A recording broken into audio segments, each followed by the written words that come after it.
Morning po sa bawat isa at maligayang araw ng ating Panginoon. Tayo po ay muli ay makakapakinig ng preaching mula sa ipinahayag ni Reverend John Van Popta noong November 17, 2002 na may pinamagatan, The Pure in Heart Will See God. Mga kapatid, sa pananampalataya sa ating Panginoong Yesus, blessed is the pure in heart, for they will see God. So sa Tagalog, pinagpala ang may malinis o dalisay na puso sapagkat makikita nila ang Diyos. Again, they will see God. Ito ang masasabing pinakakagilagilalas na bagay na ipinangako ng Diyos doon sa banal na kasulatan. Ang makita nila ang Diyos ay isa ring dakilang gantimpalang posibleng maranasan ng tao. Na makita ang Diyos, ito po ay isang lubhang napakataas na kabutihan. Sabi nga sa wikang Latin, ito ay isang summum o summum bonum. So ito ay isang dakilang bagay. This is what we long for. This is the final destination ng mga mananampalataya. Ito ang goal ng ating mga buhay. To see God and enjoy Him forever. But then, kailangang maintindihan natin ang mga katagang ito. Ano ba ang nasa puso natin? Ano ba ang meaning ng salitang pure? Ano ba ang magiging posible sa tao na maging malinis ang kanyang puso? How can we see God if the Scripture says that no one or none see God and live? Ang mga salitang ito ay puno ng kayamanan. Isang malalim na kahulugan, mahirap maipaliwanag at sukatin ng isang sermon lamang. Ngunit ito po ay ating susubukang maunawa ayon sa karunungan at biyaya ng Diyos sa atin. Ano po ba ang ibig sabihin ng Diyos nang sabihin niyang pure in heart? Ano ba ang ibig sabihin or ibig niyang pakahulugan nang sabihin niyang makikita ninyo ang Diyos? Ngayong umaga, matutunghayan po natin sa pagpapatuloy ng atin pong sermon series sa ika-6 na Beatitude mula sa mga salita ng ating Panginoong Hesukristo. At meron po tayong 3 sermon points. The heart, the pure, and the vision. Let us all pray po muna once again. Our Heavenly Father, we ask you to look upon us in grace as we look away from ourselves into the face of your Son, whom you have appointed as our mediator and Savior. As all the treasures of wisdom and knowledge are in your Son, guide us by your Holy Spirit into the true understanding of the doctrines of Christ. May our meditation upon His truth produce in us the fruit of righteousness to the glory and exaltation of His name, the instruction and edification of this congregation, and the salvation of the lost through our witness. We pray all this in the name of our Lord and Savior, Jesus Christ. Amen. So tutunghayan po natin, mga kapatid, ang unang sermon points under the theme, The Pure in Heart Will See God. At atin pong tatalakayin ang ating mga puso at pag-uusapan ito. To come to terms with this saying, yung Proverbs na ito, yung Beatitude na ito, kailangan muna nating maintindihan ano nga ba ang kahulugan ng puso o yung kalooban. Ang puso ay ang sentro ng ating pagkatao. Ito din ang sentro ng buhay in a literal sense. Yes, ito po ay yung organ na ito ng ating mga puso, yung heart ay gumagana upang mag-circulate ang ating mga dugo at tayo ay mabuhay. We as modern people often think of the mind when we speak the heart. Gayunpaman, higit pa rito ang ibig sabihin nito. Sa puso nanggagaling ang ating damdamin. Yung ating emotions. Sinasabi ng Biblia na ang puso ay lugar ng pakiramdam o ng damdamin, lugar ng pag-ibig, at lugar din ng mapayapang kaunawaan. Ito ang sentro ng ating kalooban at ng atin din pong pagpapasya. Dahil dito nakakagawa tayo ng decisions. At dahil din dito, nakakapag-set tayo ng goals or gusto nating marating o takbuhin sa ating mga buhay. Ito ang matatawag nating personality o yung personalidad o pagkatao. Ang buhay ay hindi lamang nasa puso ang pinagmulan. Kahit na ang puso, hanggat ito ay tumitibok, ay simbolo at tanda ito ng pisikal na buhay. Gayon din ang puso ang sentro ng kaluluwa at ng espiritual na buhay. Gayon din ang intelektual na buhay. Ang puso sa banal na kasulatan ay ang sentro ng ating kaluluwa, the center of our soul. Ito ang focal point sa pagkakaisa. Ito ang kapangyarihan sa likod ng napaka-dynamic na activities na natin bilang mga tao. At ito ang pinagmumulan ng wastong pamumuhay or yung tinatawag na ethical lifestyle. Dito, sabi ng kasulatan, makikita natin na ang mga thoughts ng ating mga isip, dito makikita natin ang kaalaman sa ating sarili, yung knowledge natin sa Diyos, yung kaalaman sa kautusan ng Diyos, at ang ating kaalaman ukol sa ating ugnayan sa Diyos. Dito makikita po natin ang moral character, godly wisdom, and ethical behavior. Ang puso ay kumakatawan sa buong panloob na pagkatao natin. Kung sino ka, sinasagisag nito ang ating makatuwiran at kusang loob at emosyonal na sentro ng ating pagkatao. Napaka-dynamic, napakadaming nakalagay, nakasangkap na bagay sa ating mga puso. Hindi po ba? Napakagandang isipin na ang mabubuting katangian ng puso, mga kapatid. Ngunit sa isang banda, ang Biblia din ay nagsabi na ang puso ay masama at hindi dalisay. From it come wicked thoughts and desires. And Jeremiah says, the heart is deceitful above all things and beyond cure. Who can understand it? Out of the heart comes evil desires, murder, adultery, theft, false witness, and blasphemy. At yan po ang assessment sa kondisyon ng tao. Ang mga nabanggit na kasamaan ay isang uri ng negatibong summary ng 10 Commandments, hindi po ba?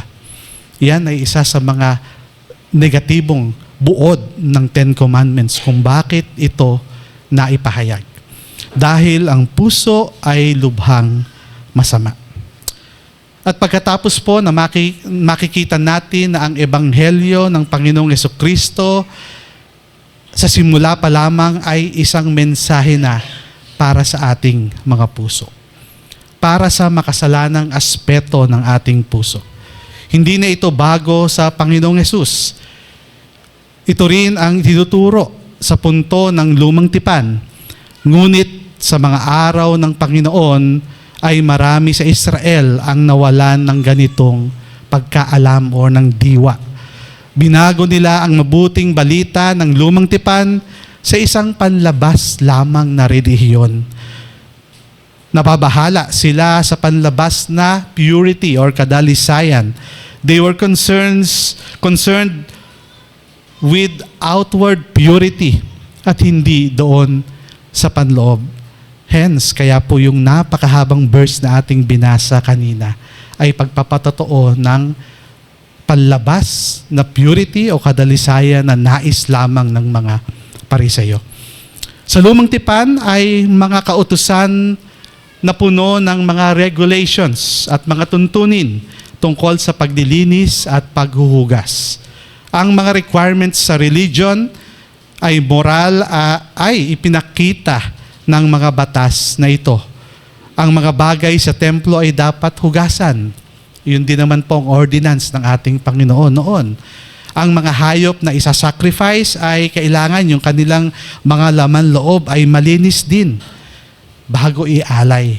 Ang mga Pariseyo ay gumawa ng lahat ng uri ng mga batas tungkol sa paglilinis at paghuhugas. Ang paghuhugas ng mga cups o yung mga mangkok at plato at mga paghuhugas ng kamay. Nababahala sila sa mga panlabas na simbolo ng kanilang religion. Nakalimutan nila na mas matimbang na mga bagay ng kautusan. At ito po ay ang ibigin ang Diyos at ang pag-ibig sa kapwa. Mga kapatid, let us hear this. So when the Lord says, "Blessed are the pure in heart," notice what He does not say. He does not say, "Blessed are the intellectuals." And in assenting the heart, He shows that Christian's faith is one that concerns, first of all, the heart. Now, of course, we know that doctrine is important. Yung kaalaman natin sa doctrine ay mahalaga. It is important to think rightly about God. It is important to a church to have a confession and then to uphold them. Maimportante po ang mga bagay na ito. Of that, there is no doubt or dispute. Doctrine is essential para sa atin. Understanding the gospel by the church and its members is crucial. O yung pagkakaroon natin ng kaisahang kaisipan patungkol sa Ebanghelyo ay napakahalaga sa health ng ating church. An intellectual grasp of the doctrine of the church is absolutely necessary for the church. Wala pong pagtatalunan dito. But it's not only that. In fact, the intellectual apprehension of the gospel stands in service to the heart, brothers and sisters. Hindi natin dapat pahintulutan ng ating sarili na mag-isip o kumilos na para bang ang ebanghelyo, ang gospel ay isang serye lamang na parang panukala of some facts. That is what original sin is. This is what justification, sanctification, and glorification is. And brothers and sisters, this is what the church is. Opo. Mahalaga po na mauunawa natin o ng simbahan ang mga bagay na ito. At ito ay bumabalangkas sa mga doktrinang ito na kanilang mga pagtatapat. Ngunit sa paglilingkod lamang sa puso. Kasama yung puso, kasama yung heart natin bilang mga mananampalataya. And not only doon sa intellectual aspect. Ang Belgic Confession o yung ating pong Heidelberg Catechism ay baliwala kung hindi nila tutugunan ang puso habang nag-aaral. Ang pangangaral na ebanghelyo mula sa pulpit, whether it be kung ito man ay isang mabuting pagpipreach, ay baliwala at walang kabuluhan kung hahayaan mo lamang itong tugunan sa pamamagitan ng iyong kaisipan. Kung maririnig mo ang ebanghelyo na ipinangangaral at pagkatapos ay subukan lamang na hatulan kung gaano kahusay ang ginawa ng mangangaral at pagkatapos ay hatulan ang sermon as it is. Kung gayon, ang pangangaral ay wala. Hindi. Kailangan nating maupo sa ilalim ng pangangaral at hayaan itong hatulan ang ating mga puso. We have to sit under the preaching and allow it to judge our hearts. To only be interested in the mechanics of how to interpret scriptures means that we are treating scriptures as if na para siyang aklat lamang ni Shakespeare or some other literature. Hindi po, mga kapatid. The gospel concerns the heart.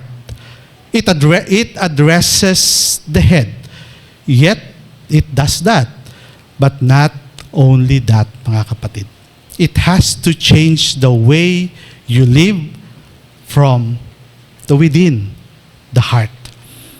At gayon pa man, ang Panginoong Jesus dito ay nagsasalita sa lahat sa atin. Ito ay ang puso na hindi panlabas lamang. Ang mga parisayo ay abala sa pagsunod sa mga tuntunin at ritual ng kanilang religion. Ang paraan ng pamumuhay at relihiyon ay isang usapin ng pag-uugali, usapin ng ethics at usapin ng morality at asal. Ang ebanghelyo ay isang bagay ng pag-uugali, ng buhay at ng pamumuhay ng tama. Hindi ito intelektual lamang dahil yung buhay ang mahalaga sa lahat. Muli ang paalala po sa atin. Ang pananampalatayang Kristiyano ay hindi patungkol sa panlabas lamang. Ito ay hindi una sa lahat ng isang bagay na iyong ginagawa or kung papaano mo ito ginagawa. Ito ay hindi tungkol sa mga tuntunin o regulasyon lamang. Ito ay hindi una sa lahat tungkol sa kung ano ang iyong ginagawa. Tinutugunan nito ang tanong na ito. Nasaan daw yung ating puso? Ito ang upuan o the seat of our emotions, damdamin. Ito ang pinagmulan ng ating kalooban. At titignan po natin yung tatlong bagay na nakapaloob dito. Kung tayo ay may mabuting puso, magkakaroon tayo ng katwiran, ng mabuting katwiran at pangangatwiran. Pagkakaroon tayo ng emosyon na ayon sa salita ng ating Panginoon at ang pagkukusang loob. Ang isip or ang damdamin at ang kalooban, ito ang sentro ng atin pong pagkatao. At kung ito ay hindi mabuti, hindi dalisay, kasamaan ang mag-put forward sa ating mga buhay. Ang pakiramdam natin kung sino at ano tayo, ito ang bukal ng buhay mismo. Ito ang kabuuan ng ating pagkatao. Sabi nga po ay mapapalad ang mga malinis ang puso. Mapalad ang mga malinis sa gitna ng kanilang pagkatao. Hindi lamang pang-ibabaw o panglabas, mapalad ang mga may purong bukal sa kanilang kalooban, sa gitna at ang pinagmulan ng kanilang mga paggawa ay pawang mabuti. Opo, ang ebanghelyo ay isang bagay na marapat nasa isip natin. Never in our lives na hindi ito papasok sa ating isip.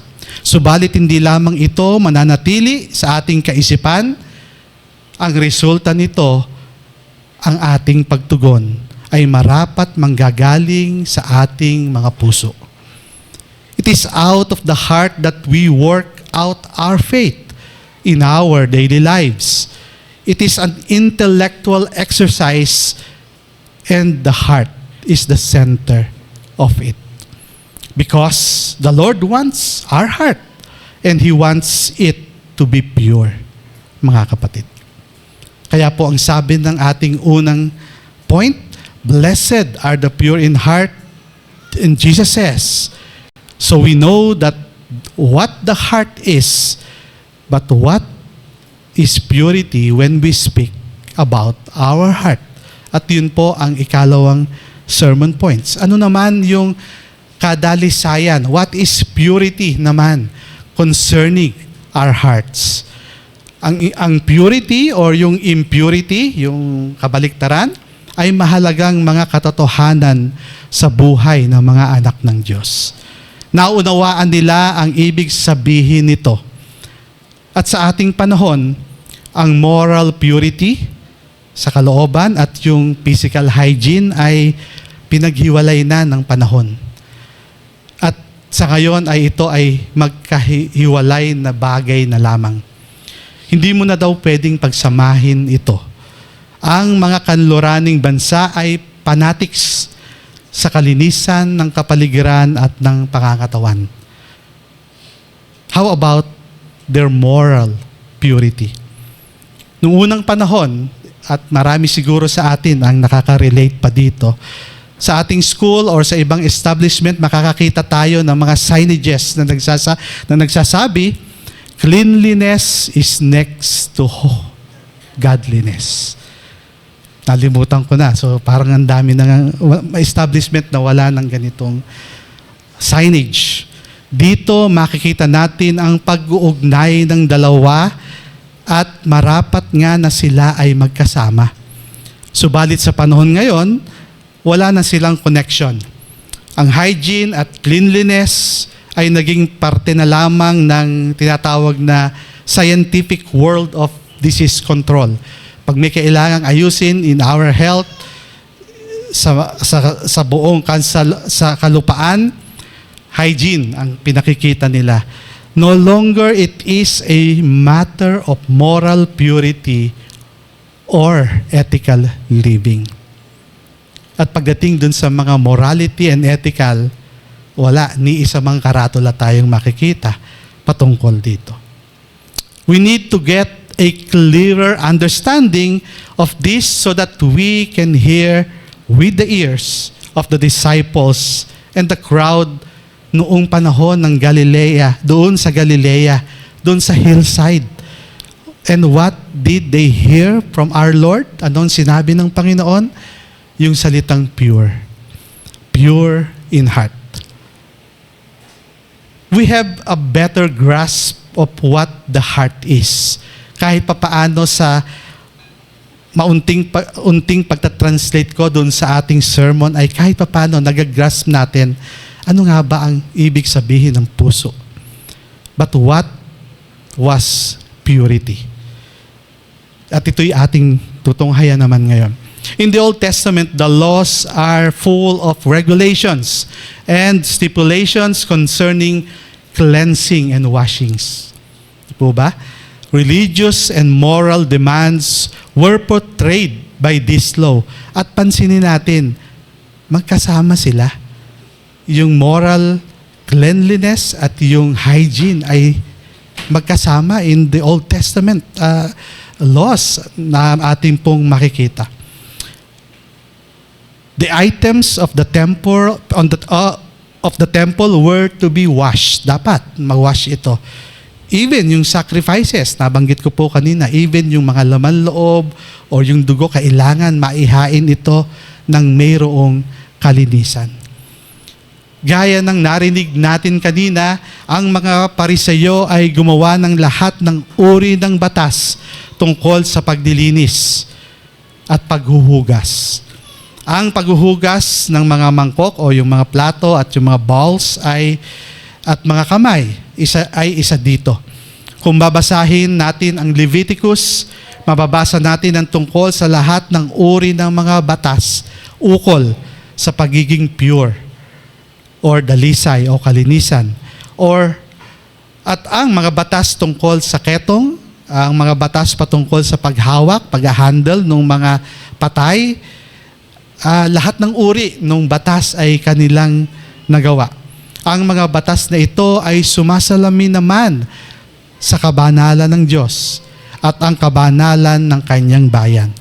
And yes, mga kapatid, They were to be a holy nation, a royal priesthood, a kingdom of priests. Ngunit ano ang kadalisayan na ito? Maaari nating buksan doon sa Genesis 17, doon sa whole chapter na ito. Doon sinasabi ng Panginoon kay Abraham, habang pinagtitibay niya ang kanyang kasunduan ng biyaya sa kanya, sabi niya, lumakad ka sa harapan ko at maging walang kapintasan. Walang kapintasan ang salitang ito, mga kapatid. Ibig sabihin, singleness of heart.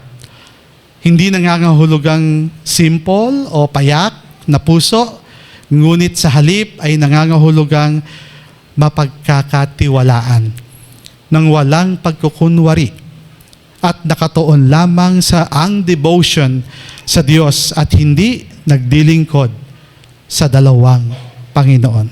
At yon ang kanyang nais ipalakad kay Abraham.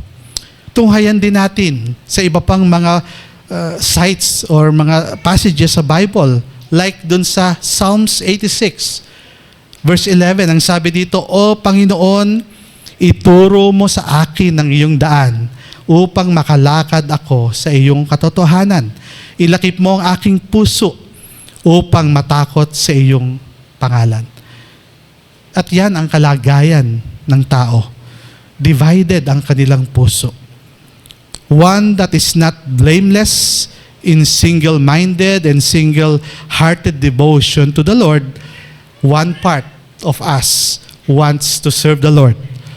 The other part, gusto nating lumayo sa ating Panginoon. Our lives are marked by a divided heart. At sa mga susunod na talata, ang sabi, unite my heart to fear your name. Gawin mo ang aking puso at ang aking direksyon sa aking buhay na magkasama or magkaisa. Who can ascend the hill of God? According to Psalms 24, he who has clean hands and a pure heart. One whose heart and aim are one. Whose direction of life and source are the same. Single-minded purpose to serve the Lord.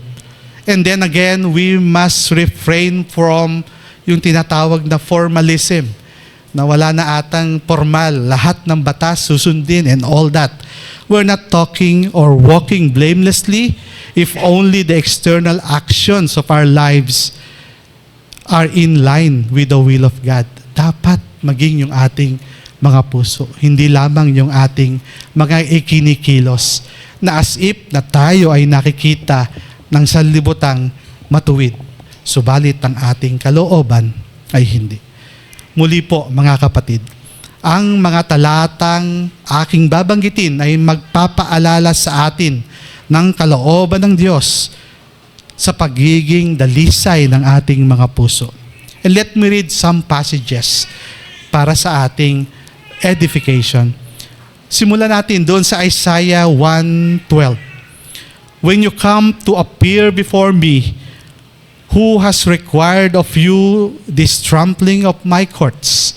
Bring no more vain offerings. Incense is an abomination to me. The moon and Sabbath and the calling of convocations. I cannot endure iniquity and solemn assembly. Why? Bakit? Dahil marumi ang kanilang mga puso. And in Psalms 51:10, ito ang kasagutan para sa karumihan ng puso. Ang taos-puso na pananalangin sa harap ng Panginoon ng may pagsisisi. And Psalms 51:50 says, Create in me a clean heart, O God, and renew a right spirit within me. And in Psalm 75, verse 1, Truly God is good to Israel, to those who are pure in heart. At doon sa bagong tipan in James chapter 4, verse 8, Wash your hands, you sinners, and purify your hearts, you double-minded. Binibigyan diin ng Panginoong Jesus ang katotohanan maging doon sa Matthew 15 na ating nabasa kanina, at doon binanggit niya ang mga sinabi ni Prophet Isaiah. These people honors me with their lips, but their hearts are far from me. In vain do they worship me, teaching as doctrines the commandments of men. At yun po ay napakabigat na charge ng Panginoon sa mga unclean hearts, sa mga tao na may maduming kalooban. At tinuligsa din ng Panginoong Yesus ang mga legalist ng kanyang kapanahunan na pawang gumagawa lamang ng ritual at wala ito sa kanilang mga puso. Na sila ay walang halaga noon at sila din, marami din sila ngayon ay wala ring halaga ngayon. Sapagkat ang dalisay na puso ay walang kapintasan, matuwid, ang kanilang layunin ay malinis, ang kanilang kaisipan ay sincere, ang kanilang emotions ay ginagabayan ng pag-ibig ng Diyos at ng kanilang pag-ibig sa kapwa. Na ang kanilang gawain ay nauukol sa Panginoong Jesucristo in the service sa kanilang kapwa-tao. At mga kapatid, may this be our prayer before the Lord. Make my heart one. Make it single, simple, and pure. Take out the faults and hidden places. Let it be whole. Let it be sincere. Let it be faithful. Let it be pure. But there is also a further meaning to the word pure, mga kapatid. Pure is a need for cleansing. At there is a need for cleansing sa salitang pure. Hindi pwedeng maging pure nang walang paglilinis. Not just a single-hearted or single-minded devotion, but we also need to be cleansed. We need also to be scrubbed or be purified without defilement. Sa mga huling kabanata ng Revelation, kung saan nagsasalita ang Panginoong Yesus, ang mga pumasok sa Jerusalem or ang mga papasok daw doon sa bagong Jerusalem ay dapat walang karumihan. Ang mga nagdilinis lamang ng kanilang mga kasuotan ang maaaring dumaan sa pintuan ng lungsod. Nasa labas ang mga aso, ang mga immoral, ang mga mamamatay tao at mga sumasamba sa Diyos-Diyosan. Ang mga umiibig doon sa kasinungalingan, sila ay pawang andoon sa labas. Walang anumang marumi na madadala sa loob. Ni ang sino mang gumagawa ng kahiyahiya o pagdilinlang. At kapag tayo ay tumitingin sa puso ng kadiliman, yung heart of darkness, tayo ay nabibigla o mabibigla, mga kapatid. Dahil ang mga pusong ito ay makikita natin na tayo nga ay nangangailangan ng pagdilinis. Hindi dalisay ang ating mga motives. Wala tayong singleness of heart sa Panginoon. And yet, we long to see God. And yet, ninanais natin bilang mga mananampalataya na makita natin ang Diyos. And we desire to see Him. At sa ikatlo at huling sermon points, ito po yung sinasabing vision. Ito po yung sinasabing pangitain. Ano ba ang ating nais na makita?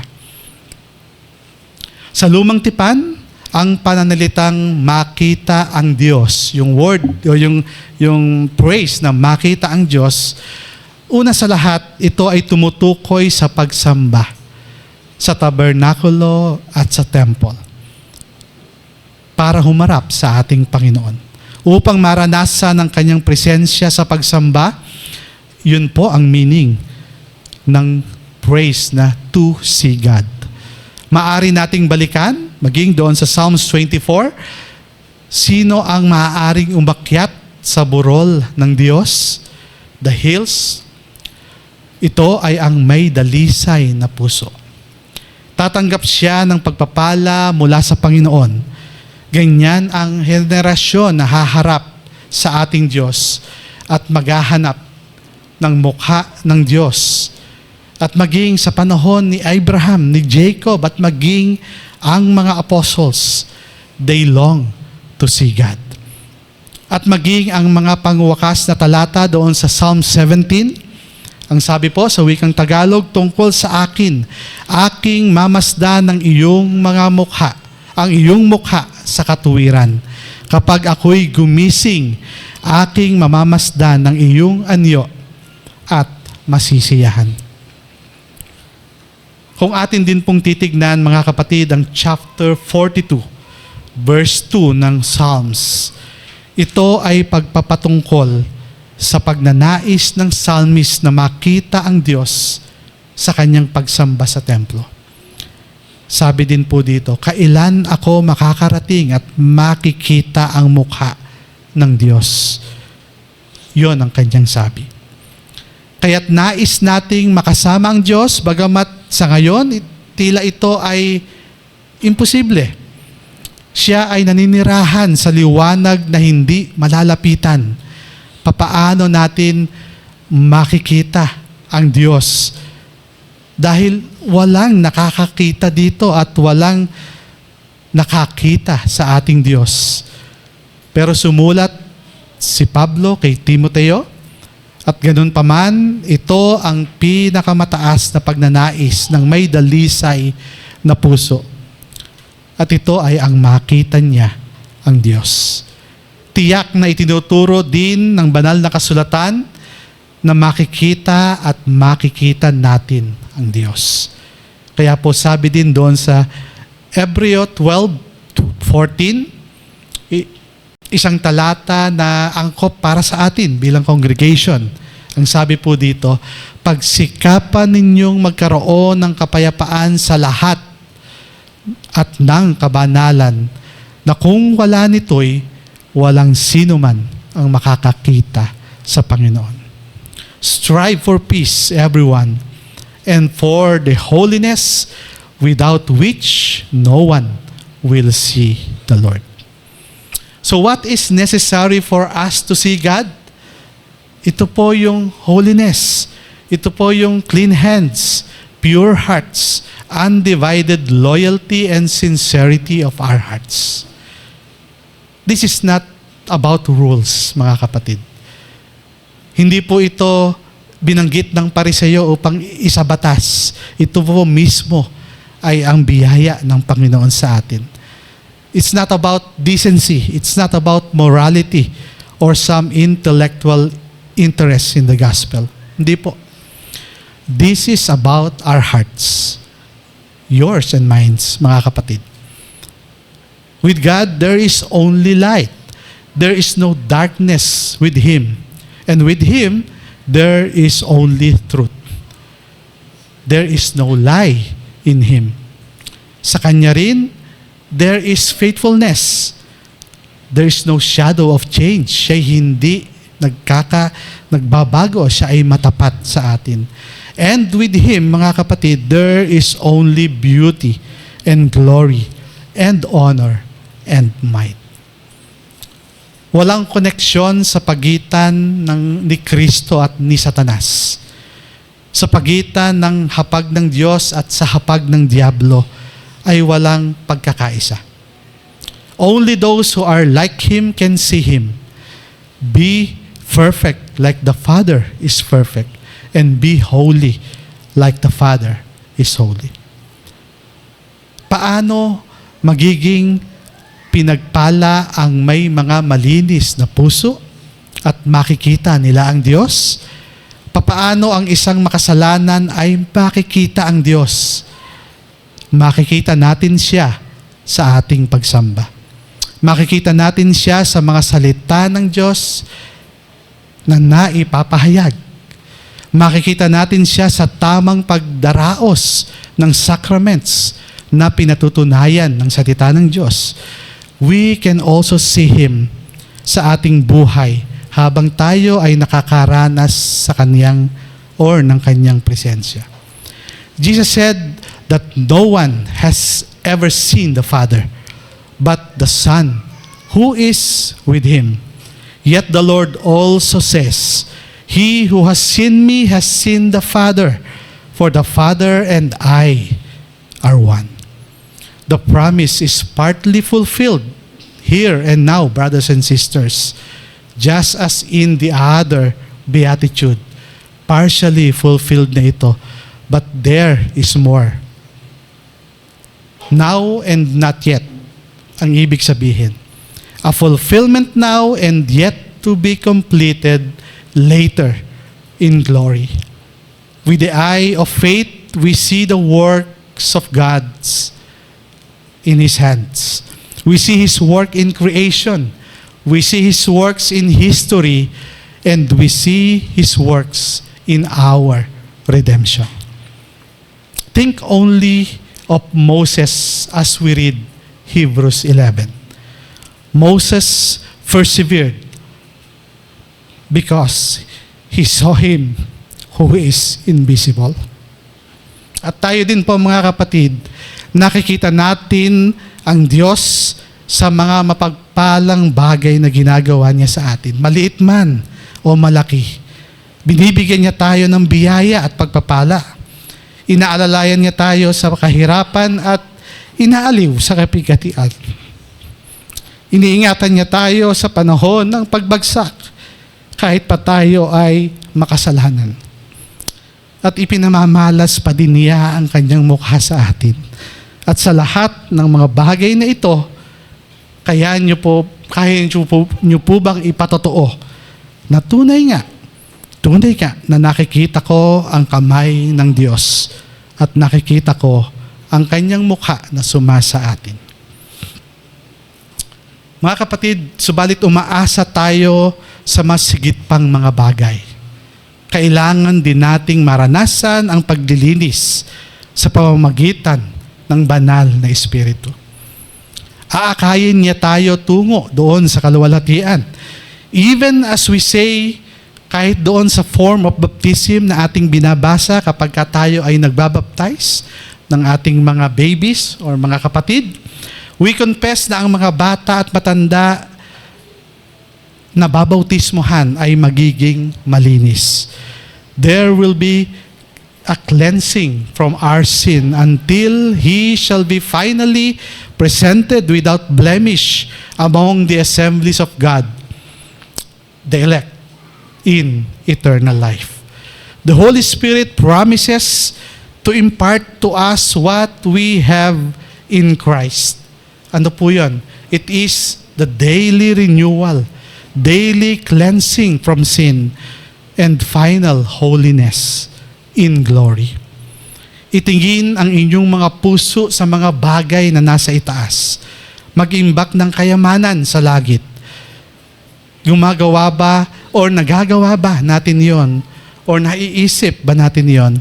O ang ating isipan ay nakatuon doon sa mundong ito at sa mga pakikibaka dito?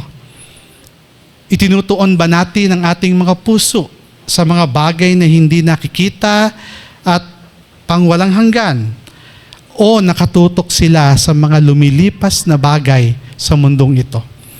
Ang atin bang mga pagmamahal, ang atin bang mga damdamin, ang atin bang pag-ibig ay nakakabit sa mga bagay na pangwalang hanggan? Or nananabik ba tayo sa mga bagay na lumilipas o temporal?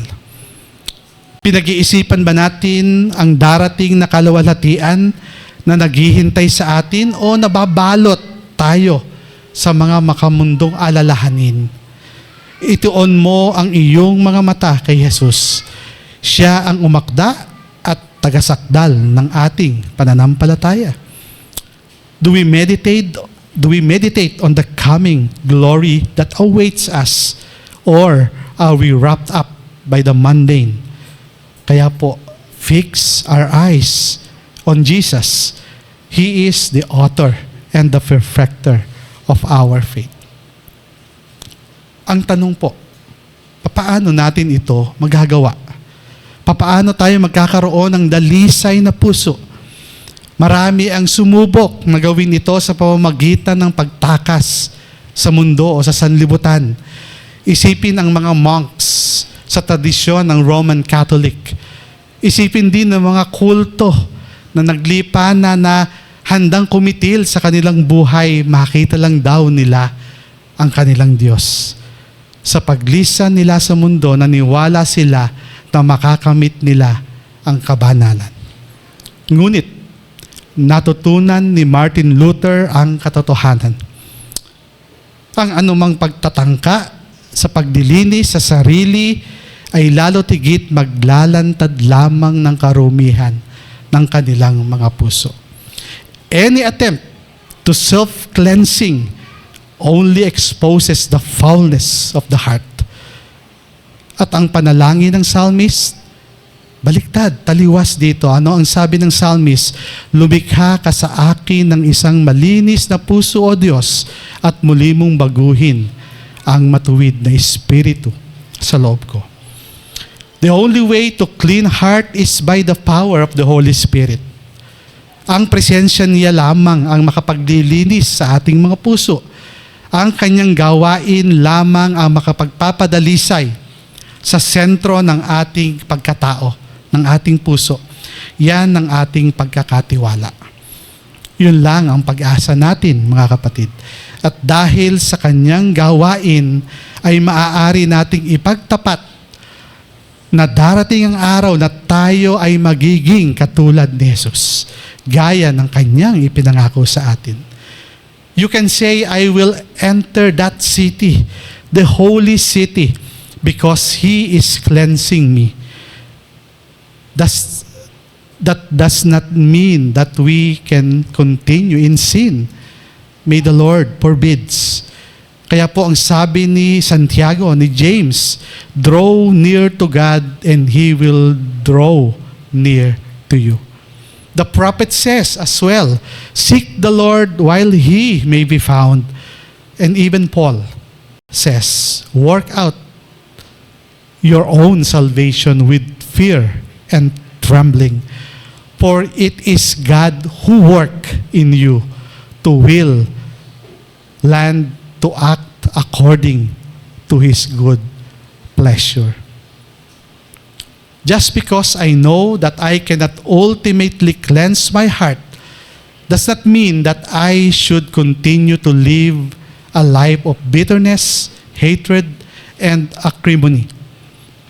It does not mean that I may live a life not learning of God and the doctrine of salvation. It does not mean that I may yield to my sinful inclination. Hindi po. Unite my heart and aim to serve you, Lord. Put to death the sinful flesh. Put on the Holy Spirit. Put on Christ. And then this promise is absolutely sure. You are going to see God, mga kapatid. At bilang pangwakas, let me share yung isang paraphrased hymn according to 1 John 3, verse 2 to 3. Ito po ay ginawa ng author, isang awitin na nagsasalamin doon sa 1 John 3, 2 to 3. At ang sabi po dito, everyone who has this hope, which rests in Him and secure, from evil purifies himself, as He, our Lord, is pure. We know that when our Lord appears, then we like Him shall be, for then His face, Him as He is, we shall in glory see. His face, we shall in glory see. Tayo po ay sumandaling yumuko, tayo po ay manalangin. Mahabagin naming Diyos na Siyang nagpakumbaba upang mangusap sa amin sa pamamagitan ng iyong mga salita. Bigyan mo nawa kami ng iyong biyaya na matapos naming marinig ang iyong mga salita ay matapat din naming tupdin ito.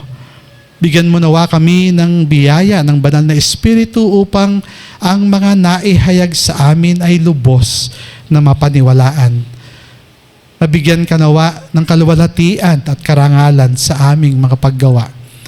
At kami ay maiayon sa wangis ng iyong bugtong na anak.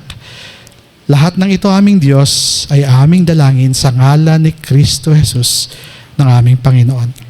Amen.